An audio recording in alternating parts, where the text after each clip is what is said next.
first time a thought got stuck, I was sitting in my college dorm room eating Thai food with my girlfriend. She told a joke, I laughed, and took another bite. But then a thought dawned on me. How do I know her joke was funny?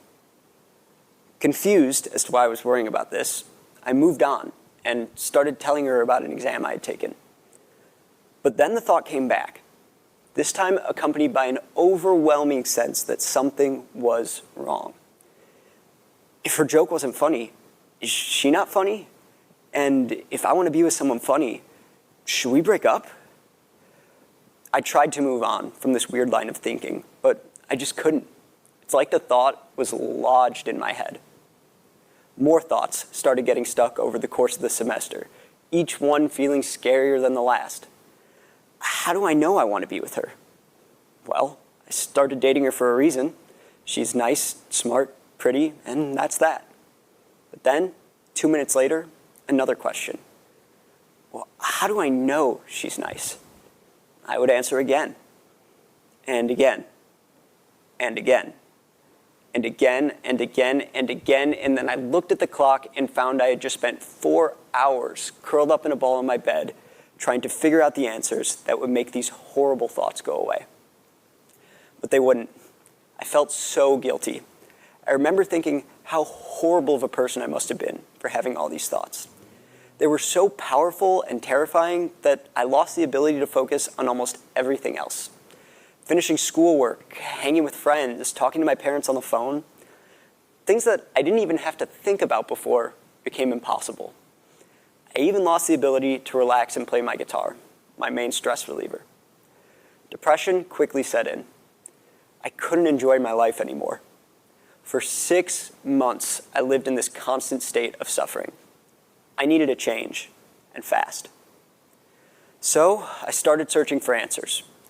Fortunately, I studied psychology in college and had access to resources that I could use to educate myself.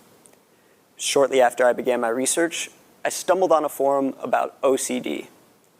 Well, my room's a total mess. I'm not worried about getting sick or washing my hands a lot. OCD is not a label that fits me. I thought. I was wrong. As I read other stories, I learned that OCD, or obsessive compulsive disorder, is a condition about intrusive thoughts. These are thoughts that pop into your head automatically, even though you might not like or act on them. For example, think about the times when you've passed a storefront and thought to yourself, that would be easy to steal. Thoughts like this are totally natural and do not mean you want to act on them. Thankfully, most of us can discard such thoughts and move on with our days. But in people with OCD, it's not that easy.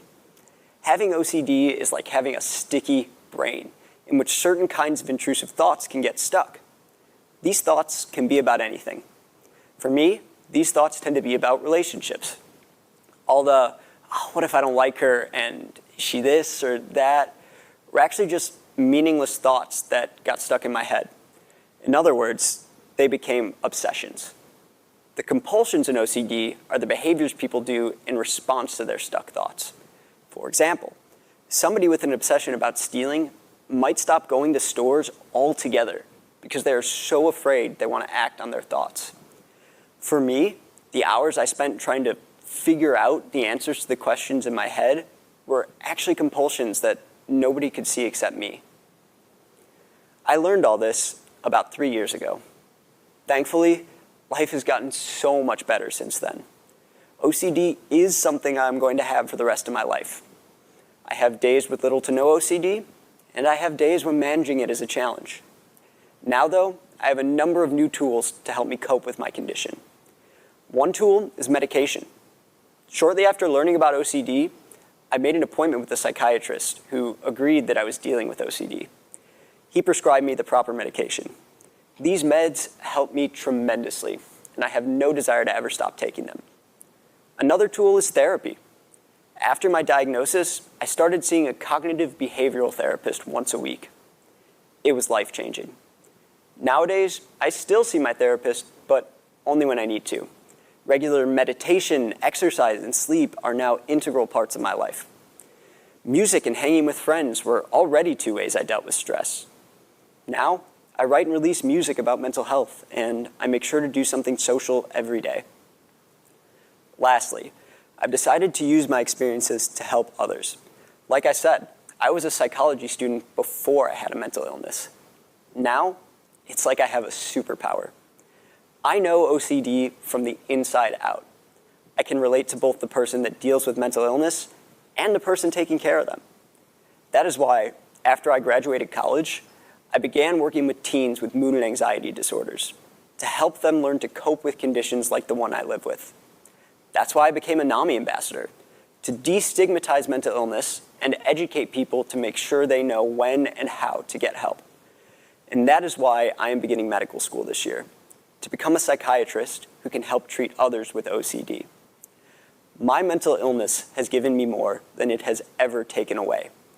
It has given me a new purpose and a new direction in life, for which I am incredibly grateful.